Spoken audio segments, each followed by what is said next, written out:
I know I've said it before on the channel, but the number one thing that motivates me to make a video is the story.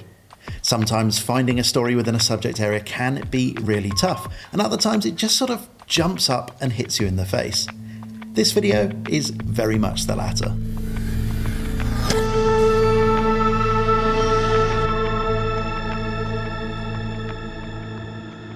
Hello fellow sim racers. Few plans have survived 2020 intact, and like pretty much every other form of motorsport, Formula Student has been taking a big hit over the last 8 or 9 months. And that, almost predictably, is where sim racing steps in. Diego from the Mad Formula team reached out to me earlier this week to let me know about how they've been using sim racing to rescue something from the remains of their Formula Student season. The team is based at the University Carlos III of Madrid and was due to embark on their 5th season in the competition before 2020 got all complex. In Diego's own words, all events in 2020 were cancelled, and that meant that the MFT C3 car that we'd been preparing for so long would sadly never turn a wheel. So I decided to make sure the car would race, even if it was in the virtual world.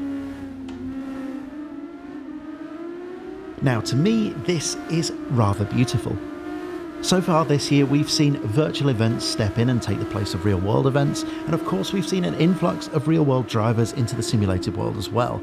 But this is, as far as I'm aware anyway, a really unique situation here. And to explain why, I should probably mention the ethos behind Formula Student. As the name suggests, the competition tasks student teams to design, build and race prototype single-seater cars, and it's wildly popular too. Now, I must admit, my knowledge of the competition is limited to the odd race car engineering article that I've read over the years, but it's something I've always found fascinating.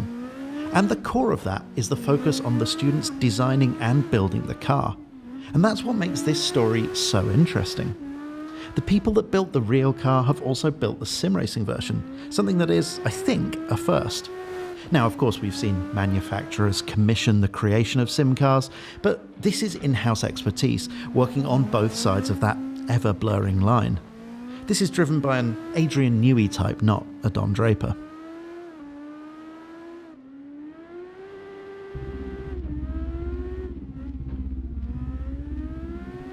So, onto the car itself. As you would expect, both from past experience and the fact that you have eyes, this is an Assetto Corsa mod. And if you're interested in trying it out for yourself, then it should be available right now over on Race Department. Now, I say it should be available because as I'm recording this, it's due to go live later on today and I don't have the link yet. But by the time you'll be hearing this, there will be a link in the video description, unless 2020 weaves its ugly magic again. Anyway, back to the car, and once again I'll use Diego's own words here because, as I said in the opening, the story really does tell itself.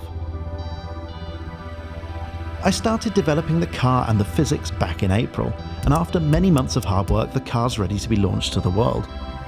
Since the car that we're developing for 2021 is so very different, we weren't at all hesitant to use as much real-life data as we could in order to create a car which behaved and performed just like the real-life counterpart. The car's completed over 20,000 kilometers in testing and has been optimized following extensive testing from the drivers. So much so that we're now able to use the car as practice for future drivers and even try out certain setup changes in order to see how this influences the real-world car. As for the particulars, the car only weighs 243 kilos, which is about the same as a damp tennis ball, and is powered along by a 69 brake horsepower Honda CBR engine and transmission. And that works out as a healthy 284 brake horsepower per tonne, or roughly the same as a Ferrari 360 Modena or a V8 Vantage, which, given the types of circuit this is designed for, is, well, plenty. The monocoque is carbon fibre, the wings are, well, massive, and they put my logo on the nose. There's a lot to like here. And that extends to the driving experience, which is very intuitive and familiar even, but perhaps not from the type of car you're thinking. There is no getting away from the small footprint and wheelbase of the car, not to mention the small wheels, and this is a defining underlying reminder that no amount of wing can override the laws of physics. In a word, there's as much go-kart in this as there is single-seater. But really, the takeaway here is that this is an extraordinarily fun vehicle to throw around some of the smaller venues in Assetto Corsa. Realistically, we're talking kart tracks, but I've also featured the official Formula Student Circuit mod, which is also available over on Race Department, and of course I'll put a link in the description for that as well. So to start to bring things to a close here, I'll leave you with this one last thought.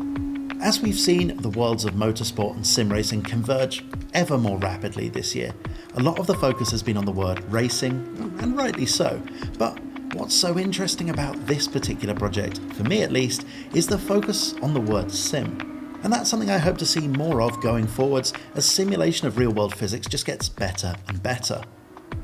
That being said, I do hope that there are open platforms that enable projects like this to flourish as well. There's no doubt that Assetto Corsa in particular has enabled a variety of projects, from historical recreations to full-on replacement and simulation-based projects, to be made manifest. And I can only hope that there's a platform that continues in this tradition as we move through the 2020s. So then, I guess all that's left to say is goodbye, thank you so much for watching, and enjoy the rest of your day.